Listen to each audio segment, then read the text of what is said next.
I am making Italian chicken soup today, and I'll tell you what you need and what you could substitute. You cannot substitute the chicken. I'm using chicken breast because my husband doesn't like dark meat.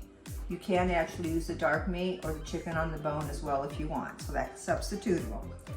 I'm using both a yellow and a red onion because I like the spiciness of the red onion as well. You could go with just regular onions if you want. I'm using carrots. If you have small baby carrots, you could substitute with those. Celery, lots of celery. We're going to chop both the carrots and the celery into bite size. I have frozen tomatoes from my garden that I'm going to throw in, but I'm also going to throw in a can of diced tomatoes because a lot of tomatoes in the Italian chicken soup really make it good. You will need parsley. Again, I have frozen parsley from my garden, so I'm going to be using that. Salt, pepper, and potentially hot pepper.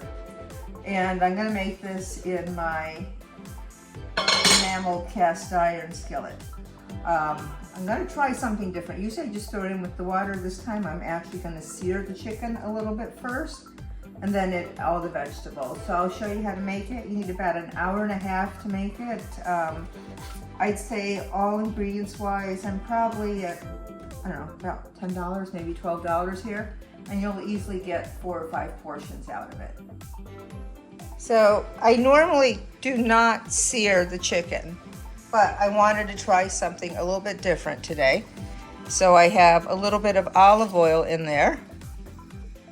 And here's the chicken. And yes, I do end up cutting it once it's cooked. I'll cube it. So I'm gonna sear this just a little bit.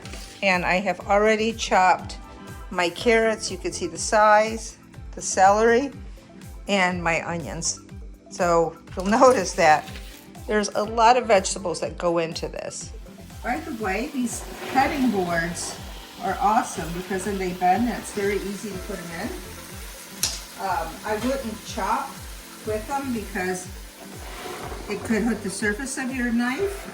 So I have chopped with them, but usually I will put the wood board or something else beneath them to protect the knives. And my onions. So look at how many vegetables go into the chicken soup. And for water-wise, I keep this here so I don't have to carry the heavy pot back and forth. We're definitely going to cover all the vegetables. I need to get a little bit more. I'm going to go about 2 inches above that. And then I'll show you what it looks like. So the water is where I want it. I'm going to add in my tomatoes out of the can and then some of my own tomatoes. So my kids now are very good eaters of their vegetables and stuff. When they were little, they were very picky about eating vegetables. But the chicken soup they loved. So what I would do is I would cook it and put in as many vegetables as I could, just like this. But then I would use a blender, pull out the vegetables, blend them up and throw it back in as the juice. So they would still have some of the vegetables that they would see, but it wasn't as loaded and it still had all the protein and everything of the vegetables without them seeing. This one here has a little green thing on it.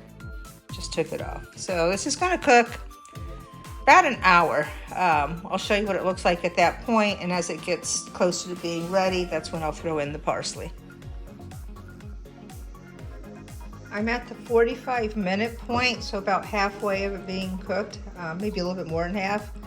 I've added the parsley, the salt, and the pepper. So salt and pepper to your taste. I always say that you could add, but you can't take out. Start with a certain amount and then add if you want more in the flavor. And you'll see that this is boiling. It's starting to get all those nice red colors and the vegetables are getting nice and small in it as well. As you can see, I took the 2 chicken breasts out of the chicken soup and I'm going to cut them up and shred them and put them back in the soup. And about an hour and a half was the total cooking time. Here's my shredded chicken that I'm going to throw back in. Now, one of the things that I do very different is, remember when I said my kids didn't like vegetables? Well, I'm still gonna leave some whole vegetables in here because I do. But I strained them like this. I'm gonna put them in a food processor. I'm gonna process these and then throw it back in the soup. So my soup is actually a lot more tasty and thicker as well. And since my cameraman's gone, I'm gonna need to shut this down while I do it.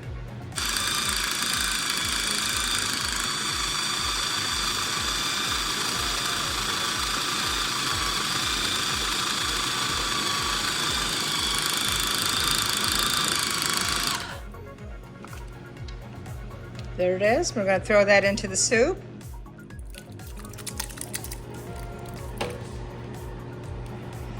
Okay. And now you'll see that the soup is much richer. It also has a lot more flavor. And finally, I really do need to give myself a filming stand for when I'm alone. I'm going to put in the shredded chicken. And usually whatever's left in the bowl is what my dog gets. Now look how rich that looks. And you could have this by itself. Usually I'll put a couple croutons on it. You can make it with pastina, which is that really small pasta. Or chicken soup with dumplings is amazing as well.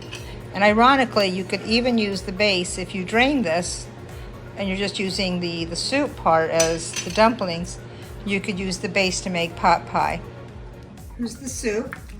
See how nice and thick and rich?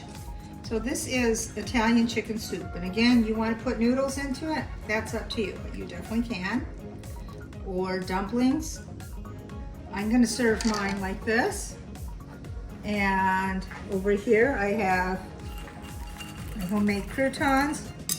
I'll put a couple of them on top. If you don't want croutons, you could put toasted bread with it.